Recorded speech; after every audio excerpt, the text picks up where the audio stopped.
کہ جب اللہ اور اس کے رسول کی اطاعت جاری رہے گی تو خود بخود ایمان پیدا ہو جائے گا. گویا کہ یہ بڑا ٹرانزٹری فیس ہے. ایک ہے یعنی تھیوریٹیکلی تو یقیناً یہ ایک پوزیشن ہے، لیکن یہ ٹرانزٹری ہے. اگر آپ خلوص دل کے ساتھ، چاہے جب اسلام لائے ہیں تو اس وقت ایمان نہیں تھا لیکن نفاق بھی نہیں تھا، اب اگر خلوص کے ساتھ اطاعت کریں گے اللہ کی اور اس کے رسول کی تو پھر اس سے ایمان پیدا ہوتا چلا جائے گا. لیکن یہاں ایک نوٹ آف کوشن بھی ہے، اور وہ یہ ہے کہ اطاعت سے مراد جزوی اطاعت نہیں ہے. اطاعت ہمیشہ کلی اطاعت ہوتی ہے. جزوی اطاعت کے کچھ احکام تو اللہ کے سر آنکھوں پر اور کچھ پاؤں تلے رون دیے جائیں. تو یہاں معلوم ہوا کہ اطاعت اللہ کی نہیں ہو رہی ہے بلکہ اطاعت اپنے نفس کی ہو رہی ہے. ویٹو پاور نفس کے ہاتھ میں ہے.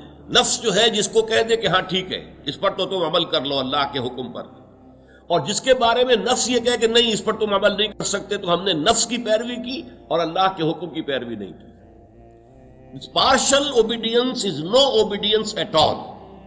اسی لیے سورہ توبہ کی آیت نمبر 85 میں بہت کھول کر کہہ دیا گیا افتؤمنون ببعض الکتاب وتکفرون ببعض، کیا تم ہماری کتاب اور شریعت کے ایک حصے کو مانتے اور ایک کو رد کرتے ہو؟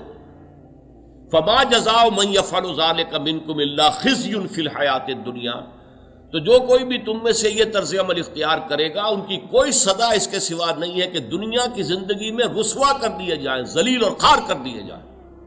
وَيَوْمَ الْقِيَامَةِ يُرَدُّونَ إِلَىٰ أَشَدِّ الْعَذَابِ، اور قیامت کے دن وہ شدید ترین عذاب میں جھونک دیے جائیں. وَمَا اللَّهُ بِغَافِلٍ عَمَّا تَعْمَلُونَ، اللہ تمہارے اعمال سے غافل نہیں ہے.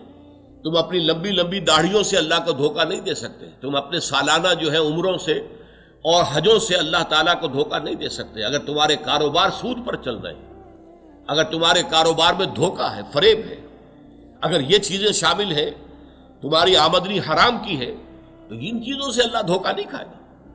تو یہ بات نوٹ کرنے کی ہے کہ اطاعت جو ہے وہ کلی اطاعت ہے، جزوی اطاعت نہیں.